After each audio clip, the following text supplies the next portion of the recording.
Kabupaten Sinjai dengan kearifan lokalnya menyimpan ragam potensi yang patut diperhitungkan sebagai kekayaan nasional bahkan dunia.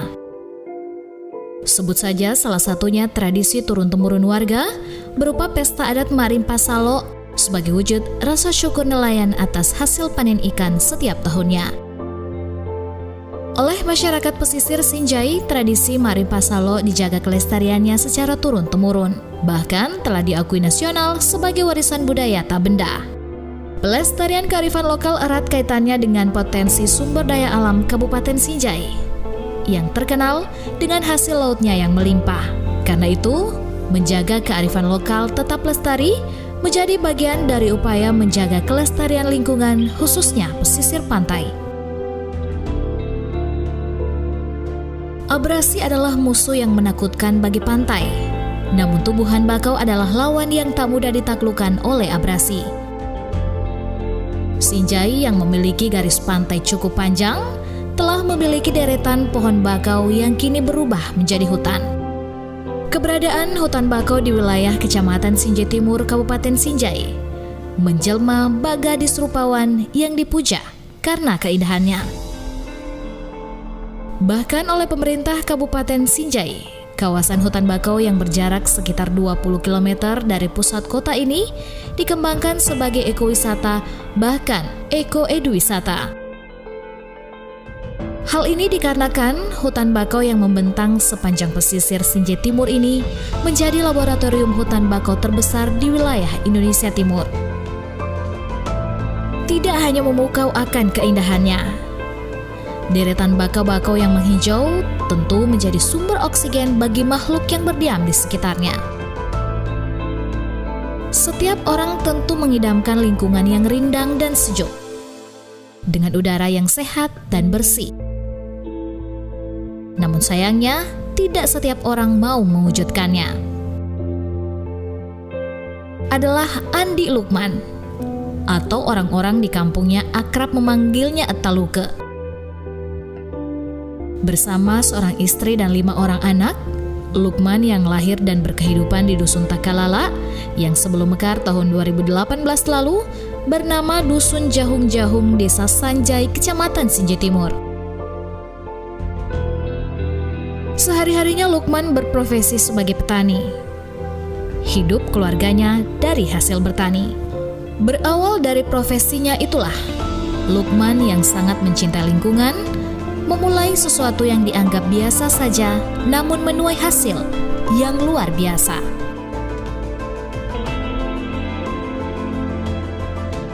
Sejak 2001, Lukman memulai kegiatannya menanam pohon bakau di tepian pantai, tak jauh dari tempat tinggalnya. Berangkat dari rasa prihatin atas kondisi pantai yang rusak karena abrasi, Lukman pun mulai menanam pohon bakau dengan caranya yang sederhana dan dengan pengetahuan seadanya. Lahan yang sebelumnya gersang perlahan ditanami bibit bakau oleh Lukman.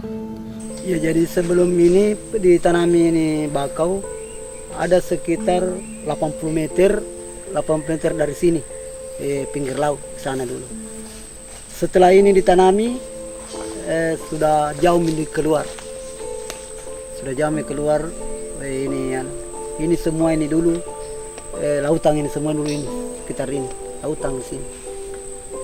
Di sini tangkap ikan nener dulu semua di sini. Setelah ini ditanami bakau sudah jauh keluar. Jadi ini banyak nih orang mau menanam. Karena sudah lihat dia punya kegiatan sehingga banyak orang mau menanam. Perjuangan Lukman merintis hutan bakau disertai hambatan yang datang silih berganti. Mulai dari benih bakau yang ditanam tidak bertumbuh akibat kondisi lahan yang berbatu dan berpasir, hingga penolakan dari banyak masyarakat yang menganggap aktivitas Lukman hanya merusak tumbuh kembang nener yang hidup di tepian pantai. Awalnya ini tidak langsung berhasil. Beberapa kali ditanami ini tidak bisa berhasil. Ada 10 kali ditanami ini tidak bisa berhasil. karena ini di atas tempatnya menangkap orang ikan nener. Makanya itu kalau ditanam ini hari, sebentar malam tidak ada lagi, dicabut lagi orang. Tapi kami tidak pernah bosan-bosan untuk menanam, terus menanam ini bakau ini, sehingga alhamdulillah sudah mulai berhasil. Bagi warga, nener yang menjadi sumber pendapatannya saat itu dianggap jauh lebih berharga ketimbang kehadiran pohon bakau. Ya pertama nama tanah tay koron di dia agak cuma bulu-bulu biasa di maito koron dia hasil mereka tiang bulu-bulu koron dia kana koron di tanah di hudu payaro natiang itu mah bulu-bulu lo koron bayi tay manu koron bulu-bulu jadi timun riki alena betalu ke matanya ni nanti koron ada hudu di tanahnya apa ini nama teru na nasyabon ra ni bakoy kanya may kana polo-polo tapi peredaran ditaruh isipin nanti. Karena niat tulus yang disertai keikhlasan, Lukman tak patah arang untuk kembali melanjutkan misi lingkungannya.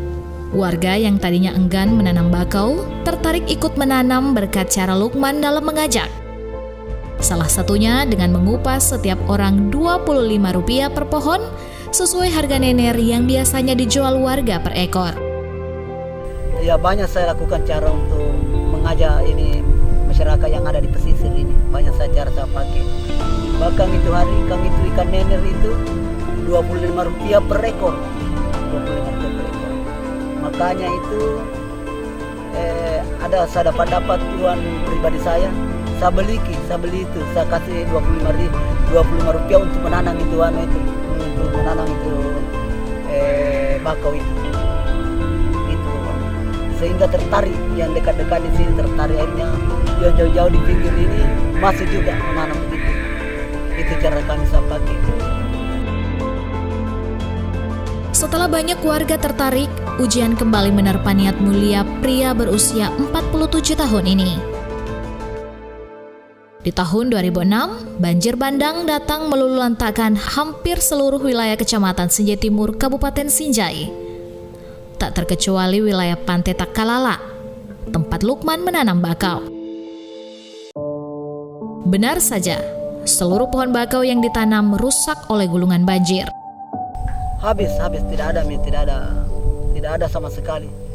Tinggal dua yang tinggal di sana api-api saja, dua batang. Masih ada sekarang itu. Tinggal itu yang waktunya banjir bandang. Tapi kami tidak pernah bosan-bosan menanam, tidak pernah. Sampai sekarang. Setelah banjir berlalu, Lukman kembali bangkit untuk menanam ulang bakau. Lagi-lagi, warga kembali menolak dengan alasan hanya akan sia-sia saja. Akhirnya kegigihan Lukman berbuah hasil. Lebih dari 15.000 batang pohon bakau jenis Rhizopora dan hingga saat ini telah tumbuh berbagai jenis bakau lainnya. Atas jasa Lukman itulah, perubahan besar sangat dirasakan oleh warga yang bertempat tinggal di pesisir pantai. Yang tadinya dihantui ketakutan akan gelombang laut dan hantaman angin kencang, kini berkat keberadaan hutan bakau, ketakutan itu seketika sirna. Senang nih tapi mitayen na matan renue aman ni kampung ni de na entre wae man angin karena kencang. Kan hasilnya harus kami kerja. Pancai pelindung tuh ya Pak, nanti natama kira mahal agak tau. Ya pertama nama tahu Pak, bom bangar mahal misalnya. Selain tidak lagi terjadi pengikisan pantai, berkat hutan bakau hasil rintisan Lukman ini, rembesan air laut tidak lagi mencemari sumur warga. Sehingga air tawar ataupun air bersih yang dulunya sulit ditemukan, kini dinikmati oleh warga desa. Bukan hanya itu, sifat fisik hutan mangrove salah satunya memperlambat airan karena kerapatan setiap pohon dan akarnya membuat banyak lumpur mengendap. Pengendapan lumpur ini tentu saja sangat bermanfaat bagi tumbuh kembang hutan mangrove. Dari sisi ekonomi, keberadaan hutan bakau ini juga mempengaruhi pendapatan warga nelayan. Dari yang tadinya tak berpenghasilan, akhirnya menulai penghasilan ratusan ribu rupiah sekali melaut. Itu berkat melimpahnya populasi ikan, kepiting hingga kerang.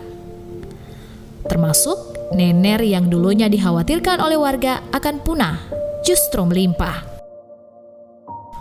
Hasil laut yang didapatkan nelayan tersebut kemudian diolah menjadi aneka pangan, seperti bakso dan kerupuk ikan yang dijual warga lewat usaha kecil menengah. Belum lagi jenis bakau Avicennia, atau dikenal warga dengan nama bakau api-api. Banyak diolah buahnya menjadi tepung untuk dijadikan bahan membuat kue.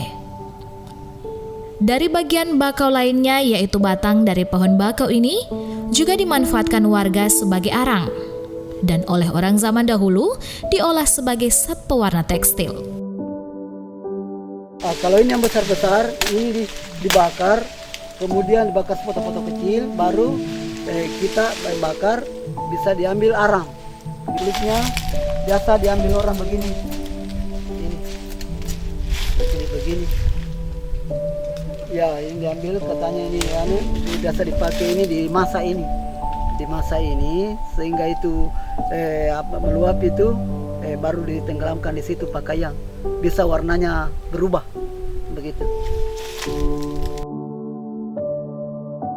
Dari segi pertanian, abrasi yang tidak lagi terjadi, lahan pertanian pun tersedia. Dari yang sebelumnya dikepung air laut, kini lahan pertanian menjadi sumber penghasilan. Dengan begitu, warga tidak hanya menggantungkan hidup dari hasil laut saja, namun dari berbagai profesi.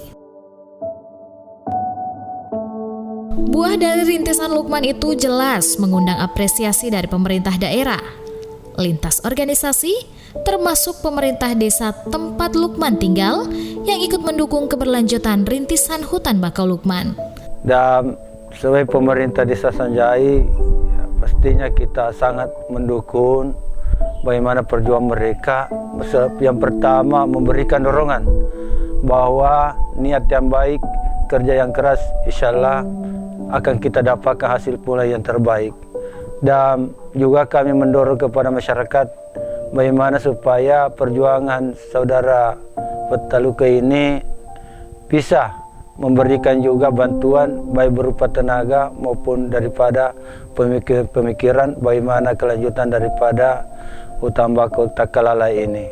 Dan kami sebagai pemerintah juga memberikan bagaimana supaya hutan bakau ini dapat dilihat, dapat dinikmati dan dapat disaksikan baik dari masyarakat khusus Takalala, Desa Sanjai dan juga Kabupaten, bahkan di luar dari Kabupaten Sinjai bisa datang di sini, sehingga kami ya tentunya selalu berinovasi bagaimana hutan bakau itu agar bisa tumbuh, enak dipandang, dan juga selalu masyarakat bisa hadir untuk menyaksikannya.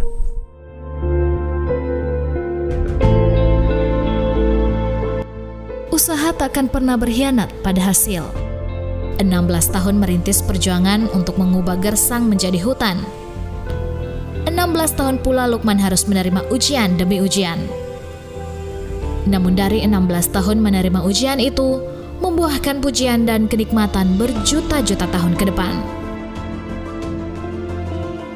Yang tak kalah penting, Lukman berhasil membuka mata masyarakat luas. Bahkan tak seperti cinta manusia, mencintai lingkungan tak pernah bertepuk sebelah tangan. Prinsip Lukman, pekerjaan yang disesuaikan kemampuan serta dibarengi keikhlasan akan menuai apresiasi tanpa kebetulan. Menurut Lukman, layaknya manusia, tumbuhan pun akan berterima kasih jika ikhlas dicintai.